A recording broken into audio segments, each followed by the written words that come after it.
అస్మద్గురుభ్యో నమః. భగవద్బంధువులారా, వీక్షకులారా, ఇవాల్టి శ్లోకం ప్రత్యేకించి ఆడవాళ్ళకి ప్రత్యేకం, అది కూడా గృహిణులకి. ఇటీవలి కాలంలో ఒక సమస్య కారణం చేత మన వాళ్ళంతా కూడా మానసిక శాస్త్రవేత్తల దగ్గరికి లేదా లాయర్ల దగ్గరికి పరిగెడుతూ పోతుంటారు. అలాంటి దానికి ఒక బ్రహ్మాస్త్రం లాంటిది ఉంది. ఏమిటి?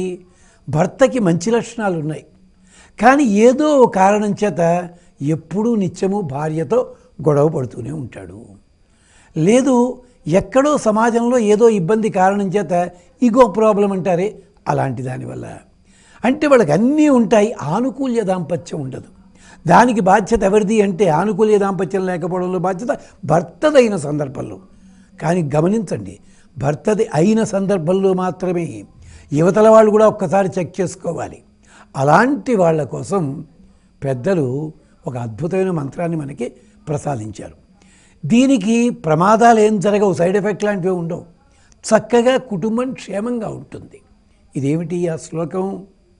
ఓం నమో మహాయక్షిణ్యై మమ పతిం మే వశ్యం కురు కురు స్వాహ.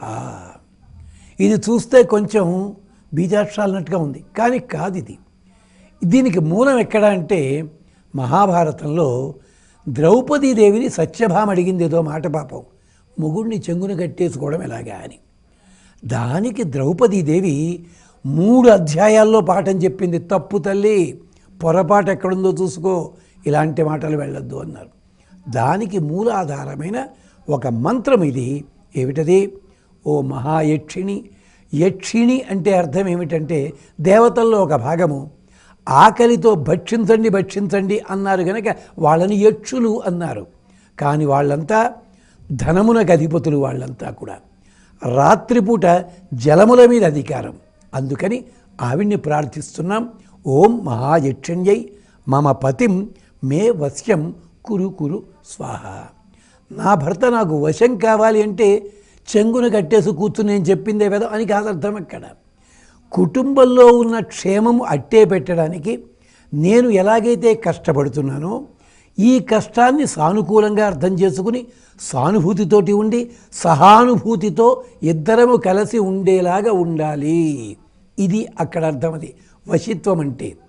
అంటే వశిత్వం అంటే ఏదో మంత్రప్రయోగం చేసి కట్టేసుకోవడం కాదు. అక్కడ నీ ప్రవర్తన ద్వారా, కులకాంతలకి చెప్పారు కదా, భోజ్యేషు మాత వగైరా వగైరా, అవన్నీ కూడా కార్యేషు దాసి అంటే చాలా తప్పు మంది చెప్తారు. దాసి అని కాదు అర్థం అక్కడ. అంటే వాళ్ళు ఎంత శ్రద్ధగా చేస్తారో అలాగ నువ్వు కార్యక్రమంలో ఉండు అని చెప్పడం తప్ప పని మనుషుల్లా చేయమని కాదు అర్థం అక్కడ. దానికోసం ఉపయోగించేది. అంటే భర్తకి వేరే కారణాల చేత, అవి ఏ కారణాలైనా కావచ్చుగాక, ప్రత్యేకించి ఎక్కడో అహంకారము, ఎక్కడో ఆత్మవిశ్వాసం దెబ్బతిన్న సందర్భాల్లో ఎవరి మీద ప్రయోగిస్తారు? పిల్లల మీద, భార్య మీదే కదా. అంచేత అలాంటి సందర్భాల్లో కుటుంబం క్షేమంగా ఉండాలి అనుకున్నప్పుడు ఆడవాళ్ళు శ్రద్ధగా 21 రోజుల పాటు చేయండి. అవాంతరం వస్తే దాన్ని వదిలేయండి. మళ్ళీ 21 రోజుల పాటు ఇలా కొనసాగించండి. ప్రత్యేకించి మీ బంధువులు ఎవరైనా ఇతర దేశాల్లో ఉన్న వాళ్ళకి ఇది చాలా ఉపయోగిస్తుంది. ఇతర దేశాల్లో చాలామందికి ఇదే సమస్యతో బాధపడుతూ చెప్పుకోలేక కష్టపడుతున్నారు. అందుకని మళ్ళీ ఒక్కసారి ఓం నమో మహాయక్షిణ్యై మమ పతిం మే వశ్యం కురు కురు స్వాహ. దీంట్లో కొన్ని మంత్రాల్లో వేరే అక్షరాలు చేరుస్తుంటారు. నైవేద్యము తేనె. జాగ్రత్తగా శ్రద్ధగా చేయండి. రోజు 108 చదివితే మంచిదే. రోజుకి 21 సార్లు చదవండి. లేదు, ప్రత్యేకము శుక్రవారం మంగళవారాలు మాత్రం 108 సార్లు చదవండి. 3 ముత్తైదువులకి తాంబూలం ఇవ్వండి. కొన్నాళ్ల పాటు చేయండి, ఫలితం మీకు లభిస్తుంది. మరి ఇంకో మంత్రంతో మళ్ళీ కలుసుకుందాం.